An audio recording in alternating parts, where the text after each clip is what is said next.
Hello, hello, hello, BookTube. Cheers, Kevin here, and today I'm not reviewing any book for you at all. Some very well-meaning people have suggested, hey, maybe not just book reviews, because sometimes people don't want to just read book reviews because they're afraid of spoilers or for other reasons, so maybe try and spice up, do something different. And so that is exactly what I'm going to do. I'm just going to real quick kind of go through the stuff that I read in August. Now, of course, there is a day or two left in August, so it's possible that, there'll be one or two that somehow didn't manage to make this list. I apologize, I'm not a time wizard. So I pulled down all the titles off of Goodreads. There are 28. There's 1 5-star and a couple of 2 stars, and mostly 3 and 4 stars. I could be, I guess, a bit more liberal with the 5 stars and 1 stars, but generally 1 is like Hitler did nothing wrong, and 5 is I want to read this like 8 more times over and over. Like I finished this and now I want to start it over again. So yeah, naturally things are going to gravitate toward the middle when I'm rating stuff. So that's how it is. But let's get started with the bottom of the list. Bottom of the list, we have 3 nonfiction titles and 1 fiction title. I think this is probably going to be common as I start to do these, that when nonfiction goes bad, it goes bad. It's very easy for nonfiction to go bad. So we have Brainmaker, the power of gut microbes to heal and protect your brain for life. David Perlmutter. Title's too long, 2 stars. Start with Why, how great leaders inspire everyone to take action by Simon Sinek. This book's lesson was a single thing. Don't do things for no reason. That's all. Then now you've read the book. I spoiled it for you. The President Street Boys, Growing Up Mafia by Frank DiMatteo. I feel like this guy feels like his life is more interesting than it was, but I shouldn't say that out loud because Mafia. An Inferno by D. Russ, which is a book in the Play to Live series, which is this really cool concept series of like living inside a video game type of thing. But it's just he's just pumping out all of these books, and it doesn't seem to go anywhere. I'm being really harsh on these 2-star reviews. I'm just trying to be concise, but it's coming out as mean. I apologize for that. Moving on to the 3-star reviews, and these are in no particular order. I just sorted them by the review, and so they're, I don't know, randomly shuffled. We have May I Have Your Attention Please by James Corden and The Girl with the Lower Back Tattoo by Amy Schumer. So I just decided to put those memoirs together. I don't know. I've discovered that I'm not a huge fan of like the 30-year-old's memoirs. I don't feel like there's not. Bossy Pants was the exception, not the rule. Can we dismiss? Move on. Streams of Silver by R.A. Salvatore, because I was like, oh, I remember the Forgotten Realms books from high school. Those were amazing. No, they're not. They're average when you're an adult. So, What Everybody Is Saying, an ex-FBI agent's guide to speed reading people by Joe Navarro. This I read because of another book that ended up being a 4-star rating, by the same ex-FBI agent that I really liked. This one, less so. It's like, hey, people lie sometimes, and here are some tells, but you also can't always tell, and yeah. The Untold History of the Potato by John Reeder. This book is the untold history of the potato. It's very good at being that, but it is the untold history of the potato. So just be warned, if you pick up a book that says the untold history of the potato, they may just give you the untold history of the potato, and you have only yourself to blame for that. Ghost Talkers by Mary Robinette Kowal. I didn't hate it. I didn't love it. It wasn't, the 3s are just like I don't have a strong opinion either way. I don't have much to say about these. Yeah, I mean, it is a book. Eat to Live, the Revolutionary Formula for Fast and Sustained Weight Loss by Joel Fuhrman. You may notice, yeah, so I do have a couple of dietary books, things that I'm reading for no particular reason. It's not like I have a vested interest in any such thing. This was not particularly helpful. It's hard to evaluate these in terms of trying to evaluate the book and not the ideas behind the book. I don't know. So yeah, it's a 3. Dark Matter by Blake Crouch, which I did review on this channel already, so go ahead and click around and try and find that. Wolfheart by Richard Knack, yes. This is one of the World of Warcraft books, and I believe it was on Audible sale, and I was like, oh, fine, sure, like one of those 2-for-1 token deals. I was like, yeah, sure, why not? And wasn't great. Childhood's End by Arthur C. Clarke. Now, this is one that a lot of Arthur C. Clarke fans are like, oh, this one is amazing. I was less of a fan. I do like Arthur C. Clarke a lot. I particularly like A Fall of Moondust. It's probably my favorite Arthur C. Clarke book, which is not most people's Arthur C. Clarke book, and that's probably just a poor reflection on me, but hey, it is what it is. And then Moretta, Dragon Lady of Pern by Anne McCaffrey. Now, this one I read like right at the beginning of August, and I'm having a hard time remembering everything that went on in that book. But anyway, those are the 3-star reviews that I'm like,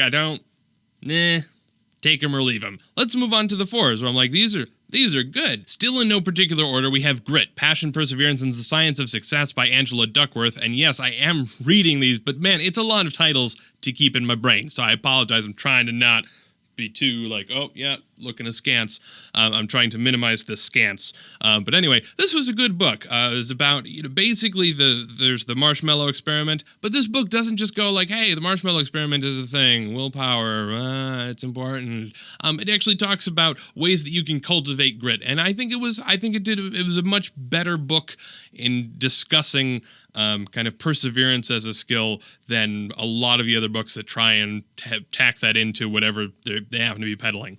Then we have Rich Dad, Poor Dad by Robert Kiyosaki. This is a finance book that is kind of on the top of people's lists for like personal finance books. I expected that this was going to be particularly gimmicky.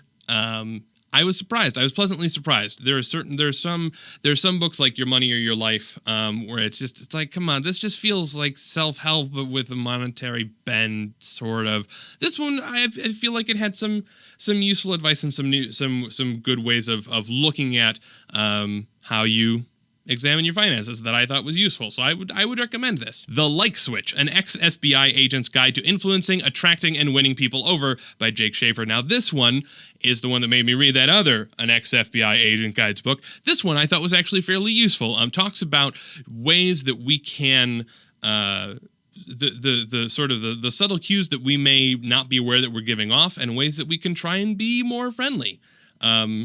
From the perspective of someone who uses that to interrogate people and get, enemies of the state to be like, oh, you're my buddy, right?